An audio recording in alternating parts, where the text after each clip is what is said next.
Bonjour tout le monde. Allez, là je fais plusieurs vidéos d'affilée parce qu'il y a une petite série. Donc je vous fais des petites séries, comme ça vous avez le temps de ne pas en regarder une grande qui dure 30 minutes. Je voulais revenir sur quelque chose. Donc hier je vous ai parlé des flammes jumelles, d'accord, qui n'existent pas, etc. Et que c'est quelque chose qui a été inventé.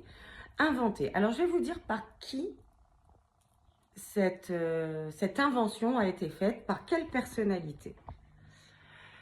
En fait, ce côté flamme jumelle, qui n'existe pas, d'accord, qui a été, on va dire, inventé par, certes, les voyants, les tout ça, bon, voilà, bon, un peu des charlatans, mais surtout, qui elle soulage, qu'est-ce qui vient enfin, qui vient, non, alors attendez,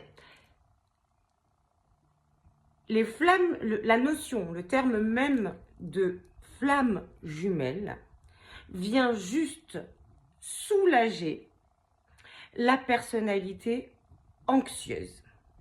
La personnalité anxieuse est une personnalité qui a peur, qui n'aime pas être rejetée. On est OK? Qui n'aime pas ça. Parce que ça la rend anxieuse, parce qu'elle elle a besoin d'être aimée par les autres. C'est comme ça qu'elle se nourrit, cette personnalité-là, quand elle est dans l'anxiété. Attention, elle peut évoluer sans avoir besoin de l'autre, bien sûr, comme je vous ai dit hier, si elle fait un travail sur elle-même. Mais plutôt que de faire son travail sur elle-même, cette personnalité-là va aller voir des voyants, des guérisseurs, des énergéticiens, enfin des charlatans. Alors je dis pas que tous les énergéticiens ou voilà sont des charlatans, mais en tout cas, au lieu de faire un travail sur elles, elles vont essayer de demander, de voir ce qui vers l'extérieur va leur apporter pour soigner leur anxiété. Et on a inventé la flamme jumelle. Je vous ai bien expliqué que la flamme jumelle, c'est, si on est anxieux, un évitant qui ne veut pas de nous, tout simplement, qui nous évite, mais bien que je vais aller un peu plus loin, la personnalité évitante n'existe pas. Elle n'existe pas dans le DSM-4, qui est la Bible des psychiatres, qui répertorie les troubles de la personnalité en psychopathologie. D'accord? Donc la personnalité évitante n'existe pas. C'est encore une invention faite par les personnalités anxieuses pour se rassurer, pour se dire que si l'autre nous rejette, c'est parce qu'il est évitant.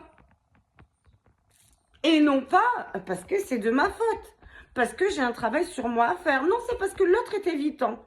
Donc c'est à l'autre de faire un travail sur lui pour ne plus être évitant. Mais ça n'existe pas, l'évitant. L'évitant, s'il vous rejette, c'est peut-être celui qui est le plus aligné. Enfin, l'évitant, ce que vous appelez l'évitant, celui qui vous rejette. C'est peut-être parce que c'est celui qui est le plus aligné et qui constate que votre relation est fatigante dès le départ, n'est pas fluide.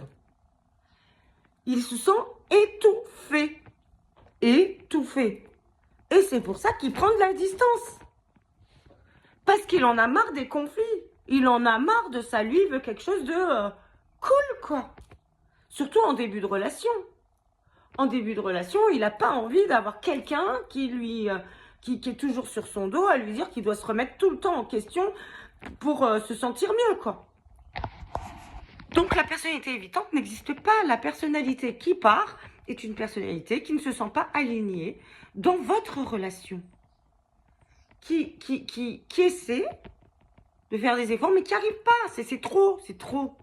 Et les personnalités anxieuses ont tendance à pas lâcher. Parce qu'elles n'acceptent pas d'être rejetées. Donc, elles vont encore plus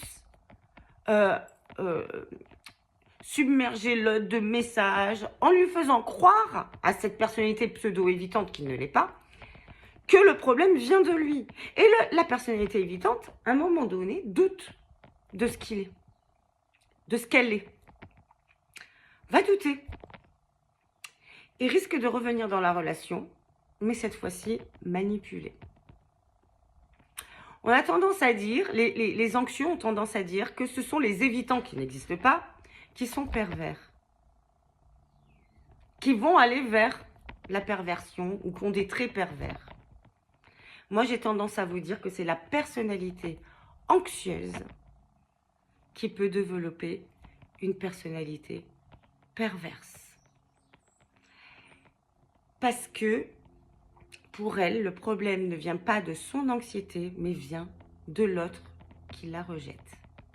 Et ne prend pas le temps de se poser, de se remettre en question pour soigner son vide, ses blessures et devenir entier. Et elle a besoin, cette personnalité-là, anxieuse, de croire aux flammes jumelles.